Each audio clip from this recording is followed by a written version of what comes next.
ஆயிடுச்சு. அதுக்கு சைட் டிஷ்ஷாக நான் இன்றைக்கி கார சட்னி செஞ்சு வச்சுருக்கேன். இந்த சட்னி செய்ய அதிக நேரமெல்லாம் ஆகாது. ஒன்லி 5 மினிட்ஸில் செஞ்சிடலாம். இப்போ அந்த கார சட்னி செஞ்சு காட்ட போகிறேன். அதுக்கு தேவையான பொருட்கள் என்னென்னு பார்க்கலாம். வத்தல்,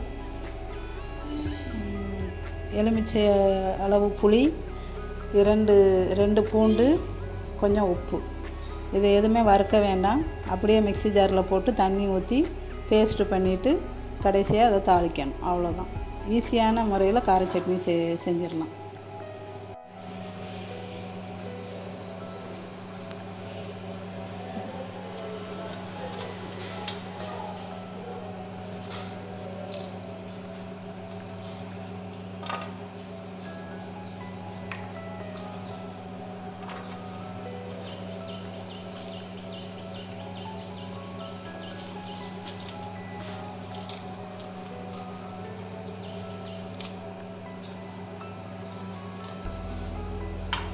பேசணுமா?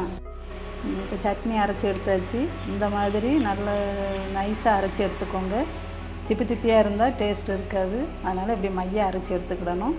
இதை தாளிக்கணும். அடுத்து தாளிக்கிறதுக்கு கடுகு, உளுந்து, கட்டி காயம், கருவேப்பிலை, இதை நல்லெண்ணெய் விட்டு தாளிக்கணும். இப்போ தாளிக்கிறத காட்டுறேன். வாங்க தாளிக்கிறத பார்ப்போம். இப்போ அடுப்பில் கடாய் வச்சாச்சு. 2 ஸ்பூன் நல்லெண்ணெய் விட்டுக்கோங்க. செக்கெண்ணெயாக இருந்தால் இன்னும் நல்லது.